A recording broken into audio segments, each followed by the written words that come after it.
bersama katakan, amin. Silakan duduk. Shalom.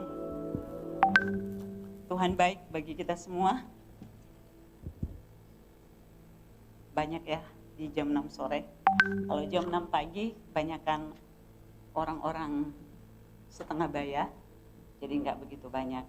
Tapi kita bersyukur bahwa kita percaya bahwa Tuhan hadir di tengah-tengah kita. Dan dalam beberapa menit ke depan, saya ingin membawa kita untuk belajar merenungkan dari kebenaran firman Tuhan. Hari-hari ini bukanlah hari-hari yang mudah bagi setiap kita. Betul? Apa benar?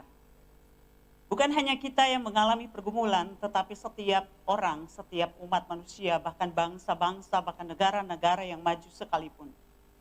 Kita sedang berada di dalam situasi yang sama di hari-hari ini. Mengalami pandemi COVID yang sulit untuk terselesaikan. Kita tidak tahu kapan akan berakhir. Tetapi yang terpenting dalam kehidupan kita sebagai orang yang percaya adalah bagaimana memaknai hari-hari kehidupan kita. Bagaimana membaca pesan dari Tuhan bagi hidup setiap kita. Saya percaya seluruh dunia sedang berseru agar Tuhan dengan kekuatan tangannya menghentikan pandemi ini agar segera berakhir dan Tuhan dapat melakukannya. Tetapi semua terjadi seizin Tuhan. Saya percaya sebagai umat Tuhan ada satu pesan penting yang Tuhan mau katakan kepada setiap kita. Saya ingin kita belajar dari kebenaran firman Tuhan dari kitab 2 Timotius. Yaitu bagaimana kita mempersiapkan diri kita setiap hari menyongsong hari-hari yang terakhir. Menghadapi hari-hari yang terakhir. Menyongsong kedatangan Kristus yang kedua kali. Dan saya ingin mengambil bagian-bagian dari kebenaran firman Tuhan pada malam ini dari seluruh kitab 2 Timotius. Tapi kita nggak akan baca semuanya. Kita akan baca secara melompat, tetapi saya ingin kita melihat bahwa kitab 2 Timotius merupakan pesan-pesan yang terakhir dari Rasul Paulus. Karena 2 Timotius adalah surat terakhir yang ditulis oleh Rasul Paulus sebelum dia meninggal. Ditulis tahun 66 atau 67 Masehi, ditulis dari penjara di Roma. Setelah 1-2 tahun dia sempat bebas, Paulus kembali ditangkap dan dia dihukum mati oleh Kaisar Nero secara sadis. Dan 2 Timotius inilah juga yang sering dikutip. Sering dikutip di setiap Nisan, suka dikutip. 2 Timotius 4 itu. Di dalam ayat yang ke-6-8 dikatakan, ayat 7-8, aku telah mengakhiri pertandingan yang baik. Aku telah mencapai garis akhir dan aku telah memelihara iman. Sekarang telah tersedia bagiku mahkota kebenaran yang akan dikaruniakan kepadaku oleh Tuhan, Hakim yang adil pada harinya. Tetapi bukan hanya kepadaku, melainkan juga kepada semua orang yang merindukan kedatangannya. Ini merupakan tulisan terakhir dari Rasul Paulus. Dan kalau kita tahu bahwa pesan-pesan terakhir dari seseorang yang segera akan meninggal, itu adalah pesan yang sangat penting, betul? Masalahnya kalau di sini banyak orang muda, kita nggak tahu kapan waktu kita, betul? Kalau udah orang lanjut usia, sudah di atas tempat tidur menyampaikan pesan, maka seluruh keluarga akan berkumpul. Karena itu merupakan pesan yang sangat penting. Ayat kunci dalam 2 Timotius adalah 2 Timotius 2 ayat 15 yang berkata, usahakanlah supaya engkau layak di hadapan Allah. Paulus menulis surat ini sambil menanti hari kematiannya. Biasa kalau kita sudah tahu kapan kita akan meninggal, maka kita udah nggak bisa tidur. Tetapi Paulus berbeda, dia mempersiapkan Timotius dan mempersiapkan orang-orang yang akan meneruskan pelayanannya dan memberikan pesan-pesan yang terakhir. Dan ini merupakan pesan awasan untuk mempersiapkan diri menghadapi hari-hari yang terakhir. Dan pemahaman Alkitab, hari-hari terakhir itu dimulai setelah kebangkitan Kristus sampai dengan kedatangan Kristus kali yang kedua. Dan firman Tuhan katakan dalam ilham Roh Kudus kepada Rasul Paulus, akan datang masa yang sukar. Dunia ini semakin tua bukan akan semakin baik. Tapi firman Tuhan sudah menuliskan bahwa akan datang masa yang sukar. Sukar bagi kehidupan setiap orang, sukar bagi kehidupan orang yang percaya. Orang percaya akan menghadapi tantangan yang tidak mudah. Dan di dalam 2 Timotius 3 ayat 1 sampai 7 dikatakan perhatikan. Kita nggak tahu tepat kapan Tuhan Yesus datang. Tapi perhatikan keadaan manusia pada akhir zaman. Di dalam ayat pasal 3 ayat 1 sampai 7 kita bisa lihat secara melompat sifat-sifat manusia akhir zaman. Terjadi kemerosotan dan degradasi moral. Katakan manusia akan berpusat pada dirinya sendiri. Ayat yang ketiga, pasal yang 3 ayat 1 sampai 2, ketahuilah bahwa pada hari-hari terakhir akan datang masa yang sukar. Manusia akan mencintai dirinya sendiri dan menjadi hamba uang. Mereka akan membual dan menyombongkan diri, mereka akan menjadi pemfitnah, mereka akan berontak terhadap orang tua dan tidak tahu berterima kasih, tidak mempedulikan agama. Tidak tahu mengasihi, tidak mau berdamai, suka menjelekkan orang, tidak dapat mengekang diri, garang, tidak suka yang baik. Suka mengkhianat, tidak berpikir panjang, berlagak tahu, lebih menuruti hawa nafsu daripada menuruti Allah. Secara lahiriah mereka menjalankan ibadah mereka, tetapi pada hakikatnya mereka memungkiri kekuatannya, jauhilah mereka itu. Sebab di antara mereka terdapat orang-orang yang menyelundup ke rumah orang lain dan menjerat perempuan-perempuan lemah yang syarat dengan dosa dan dikuasai oleh berbagai nafsu, yang walaupun selalu ingin diajar, namun tidak pernah dapat mengenal kebenaran. Bersifat egosentris, berpusat pada diri sendiri. Bersifat hedonis, mengejar kesenangan diri sendiri, mengejar uang dan materi semata-mata. Bersifat apatis, nggak peduli orang lain, nggak peduli agama.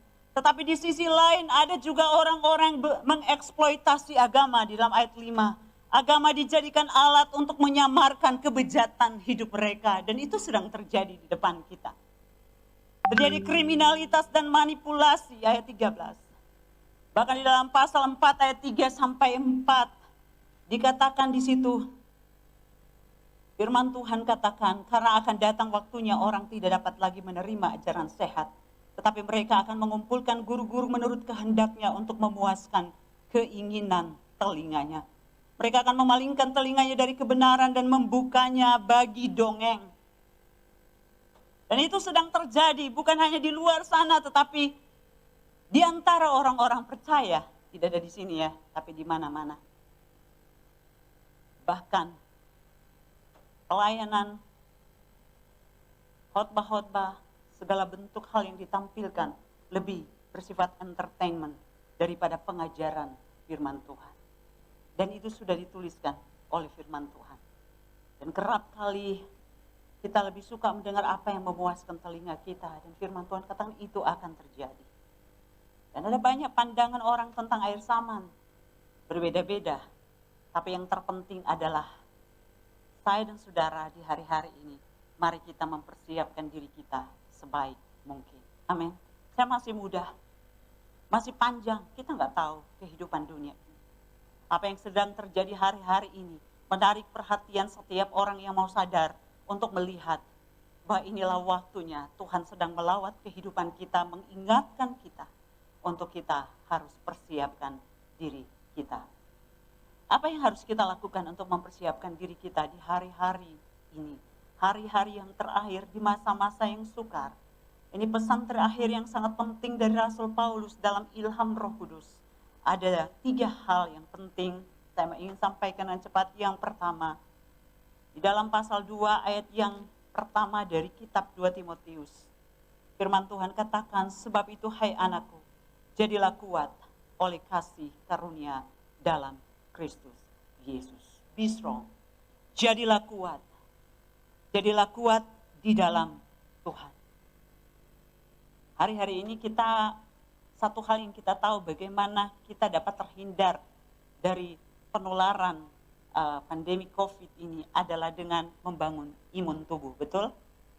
Sistem imun. Minum vitamin selain menjaga jarak, menjaga diri dengan baik adalah membangun sistem imun yang kuat. Salah satu cara dalam kehidupan kita, dalam kehidupan iman kita pun demikian. Hal-hal di luar boleh terjadi, masalah-masalah boleh terjadi, pencobaan-pencobaan boleh terjadi, godaan-godaan boleh datang. Tetapi kalau kehidupan rohani kita, bagian dalam dari kehidupan kita dipersiapkan dengan baik, Dunia boleh bergoncang, apapun boleh terjadi, tetapi iman kita tidak akan pernah bergeser. Dan itu yang paling penting dalam kehidupan. Dan Rasul Paulus dalam ilham Roh Kudus mengatakan, ingatlah bahwa bagaimana kita menjadi kuat dalam Tuhan. Ingat bahwa hidup mengikut Tuhan itu seperti yang pertama gambaran sebagai prajurit. Di pasal yang kedua, ayat 3 sampai 4 dikatakan, ikutlah menderita sebagai seorang prajurit yang baik dari Kristus Yesus. Seorang prajurit yang sedang berjuang tidak memusingkan dirinya dengan soal-soal penghidupannya, supaya dengan demikian ia berkenan kepada komandannya. Kehidupan iman, sejak kita menyerahkan diri kepada Kristus, kita berada di dalam zona peperangan. Peperangan secara rohani. Kita adalah prajurit digambarkan. Karena itu, seorang prajurit adalah seorang yang dapat diandalkan dalam kehidupan. Jadilah kuat. Karena kita nggak dapat memenangkan perang tanpa mental prajurit. Betul? Gak gampang, tersinggung dikit, lemah. Ada masalah sedikit, ada angin dikit, kecewa. Ada hal terjadi masalah sedikit, gak mau datang ibadah. Ada masalah sedikit, meninggalkan pelayanan. Mental orang percaya harus dibangun di atas dasar kehidupan yang kuat di dalam Tuhan. Kita berada di dalam sebuah zona, yaitu peperangan secara rohani. Dan disinilah fungsi Roh Kudus dalam hidup kita. Kita nggak bisa menghidupi kebenaran firman Tuhan dengan kekuatan kita. Saya dan saudara perlu Roh Kudus. Roh Kuduslah yang menolong kita. Roh Kuduslah yang meneguhkan kita. Roh Kuduslah yang memberikan kekuatan di dalam kehidupan setiap kita. Kita perlu Roh Kudus. Yang kedua, ingat bahwa kita ini digambarkan seperti olahragawan. Ayat yang kelima dari pasal yang kedua. Seorang olahragawan hanya dapat memperoleh mahkota sebagai juara apabila ia bertanding menurut peraturan olahraga. Kita berada di dalam pertandingan iman. Dan kita perlu di sini kekuatan firman Tuhan. Otot-otot iman kita dilatih di mana? Dilatih dalam pengalaman-pengalaman hidup kita. Karena sekolah Roh Kudus dalam hidup kita adalah pertama firman Tuhan. Kita belajar firman, tetapi yang kedua pengalaman hidup kita. Kehidupan iman adalah sebuah pertandingan. Dan setiap kita sedang ada di jalur kita, track kita masing-masing. Kita berlari dengan kecepatan penuh. Dan kalau olahragawan, dia nggak ngelihat ke kiri dan ke kanan. Dilepaskan setiap beban, di Ibrani dikatakan, yang menghalangi. Supaya dia dapat fokus dan berlari kepada tujuan. Itu menjadi kuat, kita perlu fokus. Fokus kepada panggilan Tuhan dalam kehidupan kita. Dan dikuatkan oleh firman Tuhan. Gambaran yang diberikan yang ketiga adalah seperti petani di dalam ayat yang ke-6. Seorang petani yang bekerja keras haruslah yang pertama menikmati hasil usahanya. Perhatikanlah apa yang kukatakan, Tuhan akan memberi kepadamu pengertian dalam segala sesuatu. Usaha kerja keras untuk menabur. Itu di dalam ayat yang ke-6. Saya mau katakan bagaimana saya dan saudara bisa menjadi kuat. Digambarkan seperti prajurit, seperti olahragawan, seperti petani yang terus menabur. Kita perlu 3 kekuatan utama dalam hidup kita orang percaya. Yang pertama, Roh Kudus. Roh Kuduslah yang memberikan kita kekuatan. Kekuatan untuk hidup benar. Kekuatan untuk menjalani kehidupan sehari-hari. Kekuatan untuk melayani Tuhan. Kekuatan untuk tetap bertahan dalam pencobaan. Satu yang membedakan kita dengan kepercayaan yang lain, bahwa firman Tuhan yang kita pelajari, firman Tuhan yang kita renungkan, firman Tuhan yang kita pegang dalam hidup kita dihidupkan oleh Roh Kudus. Kita perlu Roh Kudus, kita perlu firman Tuhan, dan kita perlu doa dan tindakan iman. Usaha untuk terus menabur. Jadilah kuat di dalam Tuhan. Roh Kudus memberikan kita kekuatan dalam kehidupan. Banyak saat dalam kehidupan saya merasa lemah. Tapi satu hal saya tahu, Roh Kuduslah pemberi kekuatan. Hadapi masa-masa yang gelap, saya sharingkan kepada anak-anak tempat di mana saya melayani. Karena ada dua kelompok di dalam pelayanan. Orang yang percaya bahwa baptisan Roh Kudus dan pekerjaan Roh Kudus dalam Kisah Para Rasul masih terjadi. Dan yang setengah mereka percaya bahwa itu sudah berhenti. Saya katakan, tahukah kita rugi besar? Itu tidak mempengaruhi keselamatan, tetapi itu mempengaruhi kehidupan dan pelayanan. Karena di masa-masa yang tersulit, saya tidak dapat berbicara, saya tidak dapat melakukan sesuatu. Yang saya lakukan adalah menyembah di dalam roh. Dari pagi sampai malam, berjuang melawan setiap hal yang membebani kehidupan. Dan saya merasa dikuatkan di dalam penyembahan, di dalam roh. Saya berhadapan dengan orang-orang dikuasai roh jahat secara kuat, bukan kesurupan. Orang-orang yang berilmu. Yang saya tahu bagaimana saya dapat tetap berdiri sebagai manusia biasa yang lemah adalah bergantung, bersandar, dan menyerahkan hidup sepenuhnya ke dalam kontrol Roh Kudus. Kita hanya dapat kuat sebagai orang-orang muda kalau kita mempersilahkan Roh Kudus masuk dan memenuhi kehidupan saya dan saudara. Saya dipertemukan Tuhan dengan banyak orang-orang muda yang tanpa sadar mereka dikuasai dan dikendalikan oleh kekuatan-kekuatan kegelapan dari berbagai suku. Bahkan beberapa minggu yang lalu, 2 minggu yang lalu, seseorang yang saya tidak kenal ada di daerah yang lain, ada di daerah Sumatera Utara. Pada waktu dia chat dengan saya, berkenalan, meminta doa lewat messenger.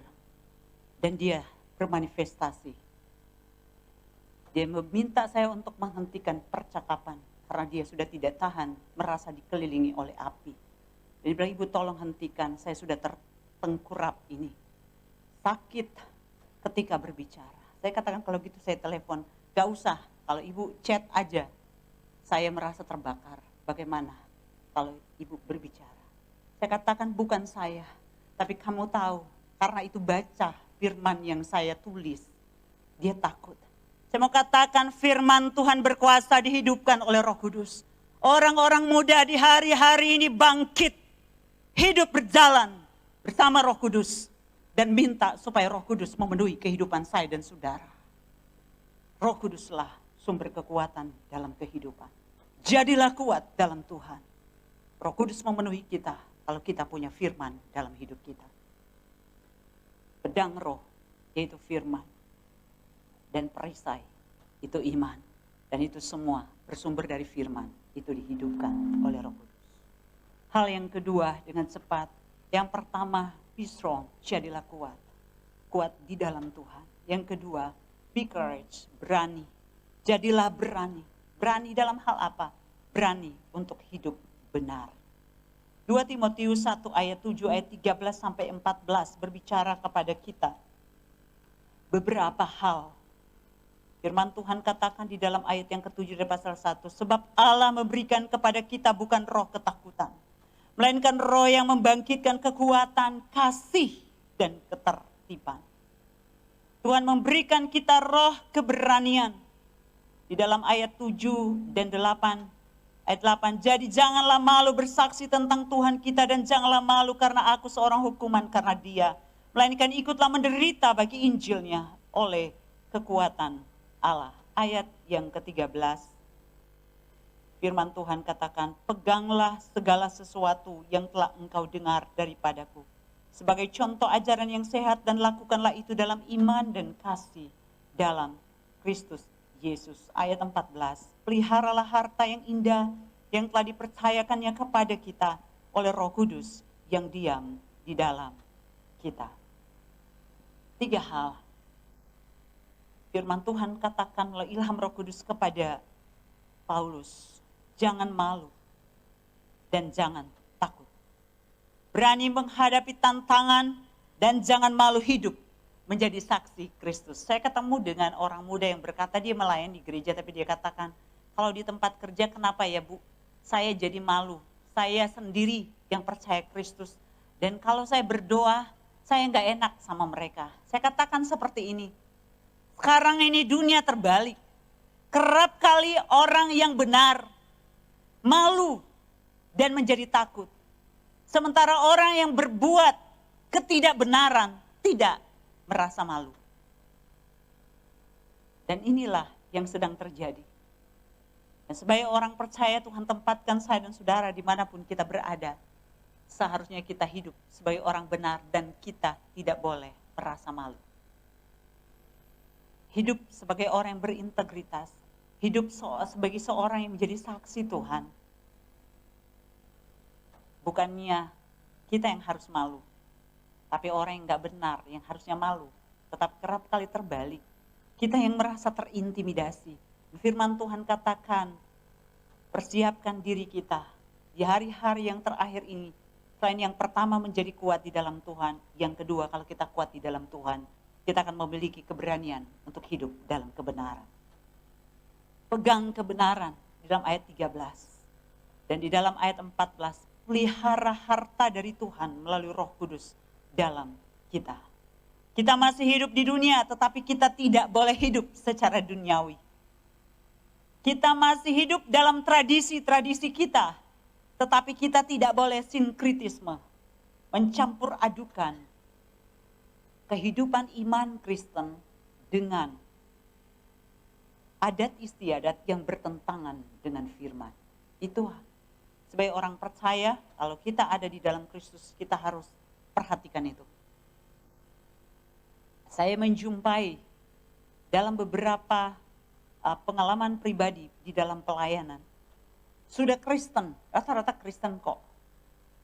Tapi di waktu diperhadapkan dengan kebenaran firman dan dilayani, itu bisa nenek-nenek punya suara berbicara. Rata-rata dari daerah. Dan mereka berbicara sesuatu, memohon untuk tidak meninggalkan orang muda ini. Dan saya pikir dari mana masuknya? Ternyata ada banyak percampuran, tidak semua. Adat istiadat tertentu yang mengandung unsur penyembahan berhala. Kita semua dari latar belakang, saya tahu ada banyak orang muda dari suku-suku tertentu. Kita semua dari daerah, dan kita perlu benar-benar sebagai orang-orang yang Tuhan mau pakai untuk menjadi alat dalam tangan Tuhan. Kita harus berani hidup benar kalau kita mengerti firman Tuhan. Kita ada dalam dunia tetapi tidak hidup secara duniawi. Kita menjalankan adat istiadat kita tetapi kita tahu mana batas-batas sebagai orang yang percaya. Sehingga kita benar-benar dapat menerima kebenaran secara terbuka. Mengisi kehidupan kita. Tuhan mau pakai kehidupan orang-orang muda di hari-hari ini dengan luar biasa. Caranya bagaimana supaya kita dapat hidup benar. Firman Tuhan katakan selalu ingat kasih karunia Allah yang telah menyelamatkan kita dalam ayat 9. Ingat bahwa kita diberikan otoritas ilahi dalam hidup kita sebagai orang-orang percaya.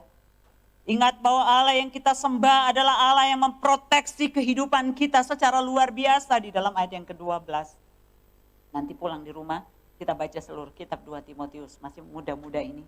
Kita baca berulang-ulang, kita temukan banyak kebenaran firman Tuhan yang ada di sana. Kebenaran firman Tuhan, bukan banyak kebenaran. Kebenaran firman Tuhan di dalam kitab ini yang Tuhan mau sampaikan kepada kita. Karena itu, milikilah tekad di hari-hari ini.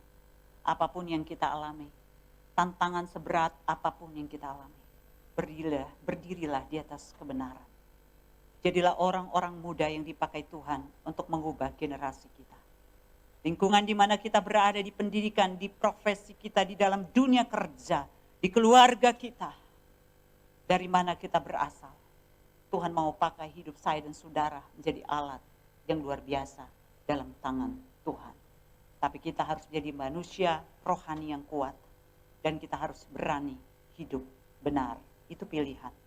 Yang terakhir adalah penuhilah panggilan hidup kita. Fulfill your destiny. Penuhi panggilan kita yang Tuhan berikan bagi setiap kita. Pasal 4 ayat 2-8 dari 2 Timotius. Di hadapan Allah dan Kristus Yesus yang akan menghakimi orang yang hidup dan yang mati. Aku berpesan dengan sungguh-sungguh kepadamu demi penyataannya dan demi kerajaannya. Beritakanlah firman, siap sedialah baik atau tidak baik waktunya. Nyatakanlah apa yang salah, tegurlah dan nasihatilah dengan segala kesabaran dan pengajaran. Karena akan datang waktunya orang tidak dapat lagi menerima ajaran sehat. Dan seterusnya tadi kita sudah baca ayat 4. Mereka akan memalingkan telinganya dari kebenaran, mukanya bagi dongeng. Ayat 5, tetapi kuasailah dirimu dalam segala hal, sabarlah menderita. Lakukanlah pekerjaan pemberita Injil dan tunaikanlah tugas pelayananmu. Banyak orang bilang, itu buat pendeta, bukan buat saya. Setiap orang percaya dipanggil Tuhan untuk melayani Tuhan dimanapun kita berada sesuai dengan kasih karunia Allah bagi kita. Keluarga kita adalah ladang pelayanan kita. Tempat di mana kita bekerja adalah ladang pelayanan kita. Dunia sosial, dunia pergaulan kita adalah ladang pelayanan kita. Dimanapun kita berada, itulah ladang pelayanan saya dan saudara. Gereja adalah untuk membentuk, mendidik dan mengajar kita kebenaran. Tetapi pada waktu kita keluar dari gedung gereja, itulah ladang pelayanan saya dan saudara yang sesungguhnya. Amin. Dan Tuhan mengutus saya dan saudara, terutama di sini banyak orang-orang muda, untuk menjadi alat dalam tangan Tuhan. Ini banyak masalah, betul. Banyak yang di PHK, banyak yang membutuhkan pekerjaan, banyak yang bergumul secara ekonomi. Tapi saya percaya bahwa hari demi hari sampai Tuhan Yesus datang, kita tidak akan pernah lepas dari masalah. Tetapi sebagai orang yang percaya, kita bangkit untuk hidup bagi Tuhan. Untuk melakukan panggilan Tuhan dalam hidup kita. Karena dunia ini akan berakhir pada satu masa. Dan kita akan menghadap Tuhan satu demi satu secara pribadi. Pasal 4 ayat 1 berkata akan ada penghakiman. Pasal 4 ayat 2 berkata kita harus melayani di dalam segala situasi. Memberikan kehidupan kita. Pasal 4 ayat 3 sampai 4. Dan tetap di dalam pengajaran yang benar. Tuhan panggil saya dan saudara, dimanapun kita berada. Saya melayani selain di kebaktian jam 6 pagi, saya melayani di pelayanan yang kecil, ya yang buruk. Tapi saya bersyukur, banyakkan juga orang-orang muda. Saya sharingkan hati Tuhan kepada mereka. Jangan tunggu kecil, jangan tunggu kuat, jangan tunggu kaya untuk melakukan segala sesuatu. Milikilah hati Tuhan untuk mulai bertindak. Saya tahu banyak jiwa-jiwa yang bisa dilayani. Datang dari orang-orang, ada ibu-ibu yang kerjanya mencuci pakaian. Dia membawa banyak orang datang kepada Tuhan. Ada orang-orang muda yang membawa kami melayani orang-orang. Ada orang-orang muda yang ketemu orang di kereta api, orang yang butuh kelepasan dan mereka membawa. Saya melayani. Tapi saya katakan ketika kita mengerti tujuan hidup kita. Di samping kita mengerjakan pekerjaan-pekerjaan kita. Kita tahu yang pertama, kita adalah pelayan Tuhan. Yang kedua, kita adalah orang di bidang profesi kita. Kita dipanggil untuk dipakai oleh Tuhan. Amin. Saya percaya hari-hari ini adalah masa yang sukar. Tapi cewek jam 6 sore yang dipenuhi dengan banyak orang-orang muda akan pergi diutus Tuhan di mana kita berada. Untuk menjadi alat dalam tangan Tuhan yang besar. Kalau hidup kita, kerja kita, dunia akan melihat Kristus dalam hidup saya dan saudara. Siapkan diri kita di hari-hari yang jahat ini. Untuk jadi kuat dalam Tuhan, berani hidup benar, dan memenuhi panggilan Tuhan dalam hidup kita bersama dengan Roh Kudus. Mari kita tundukkan hati kita di hadapan Tuhan.